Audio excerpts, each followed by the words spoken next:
Et donc, le Rwanda, depuis 1994, a pris goût à l'exploitation de ressources minières de l'Est de la RDC. Comme vous avez suivi précédemment, si vous regardez la ceinture aurifère de l'Est de la République démocratique du Congo se situe principalement dans l'Est. Alors moi, je ne sais pas comment Dieu ou la nature nous dotait des richesses, mais par exemple, pour l'or, ça se limite vraiment à la frontière.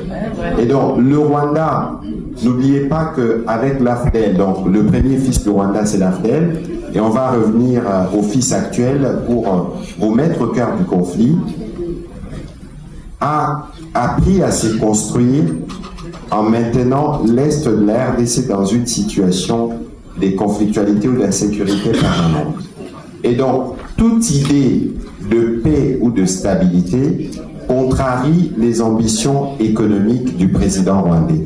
Et donc, c'est dans cette logique qu'il a commencé avec l'AFDEL, plus tard le RCD, plus tard le CNDP, plus tard le M23, encore le M23.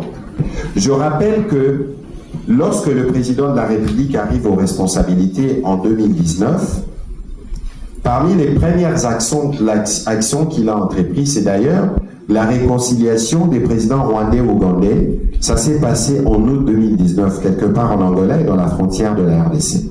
C'est pour vous dire que la République démocratique du Congo, de par son histoire, il y a des aînés dans la salle, en termes de doctrine diplomatique, nous avons toujours prôné une doctrine de paix. Nous sommes le pays en Afrique qui a le plus grand nombre de frontières internationales. Nous en avons 9. Nous avons à ces titres-là des tribus sur les bords des frontières, j'y reviendrai, qui font que nous, comme République démocratique du Congo, nous sommes non pas seulement les pays moteurs de la région, mais nous sommes le pays moteur du continent et nous avons, nous, les capacités de régler d'autres problèmes de l'humanité.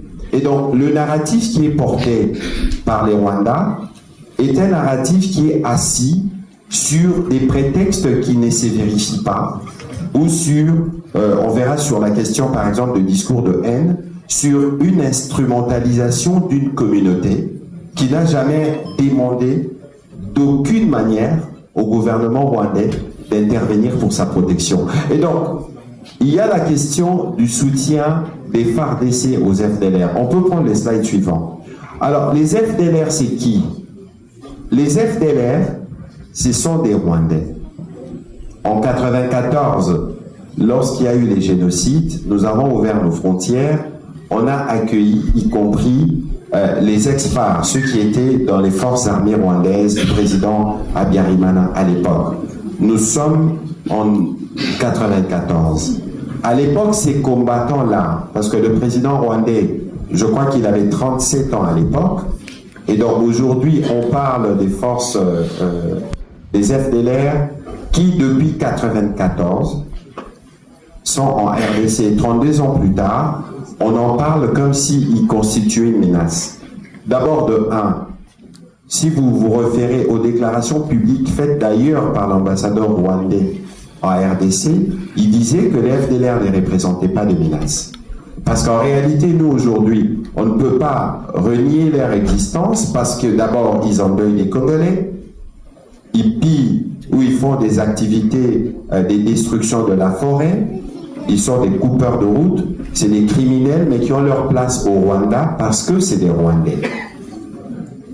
Je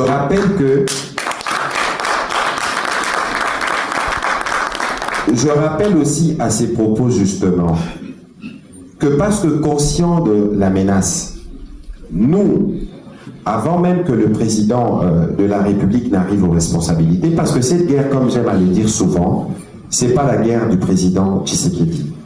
C'est une guerre qui a commencé depuis 1994, et tenez-vous bien, c'est une guerre qui a emporté 2 chefs d'État, c'est une guerre qui a emporté des millions de Congolais, et c'est une guerre qui a décimé des millions de familles, et c'est une guerre qui continue de décimer encore de familles. Vous avez suivi l'exposé du prof Maïcha tout à l'heure, et donc ça doit s'arrêter.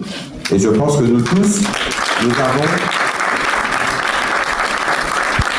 Nous avons une responsabilité là-dessus. Et donc, dans les tableaux du milieu, vous allez voir que nous avons, nous, organisé des opérations nous-mêmes. Souvenez-vous que l'honorable Vital Kamerhe a été évincé de son poste en 2010 parce qu'il avait demandé, reproché au président Kabila d'avoir autorisé des opérations conjointes avec les troupes rwandaises sans l'aval du Parlement.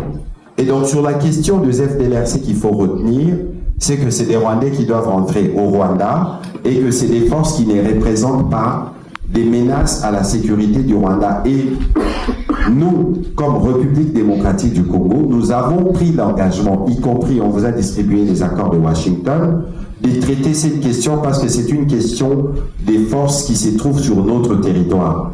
Mais on ne peut pas traiter cette question durablement pour les résidus qui restent tant que les troupes rwandaises sont sur notre sol, parce que pour la plupart, ils sont dans la partie du territoire occupée par les forces rwandaises. Alors pourquoi nous les présentons comme un prétexte? Parce que souvenez-vous, les différentes mutations du Rwanda, n'oublions pas, c'est aussi l'histoire, même si ce n'est pas une belle histoire, qu'en 1997, c'était un Rwandais qui dirigeait les forces armées dans notre pays. James Kabarebe, qui est aujourd'hui sanctionné par les gouvernements américains, qui est à l'architecte de toutes ces guerres à répétition dans l'est de la RDC. N'oublions pas qu'il y a eu les RCD qui a occupé les parties du Kivu pendant plus de 3 ans. Ces FDLR, ils étaient là.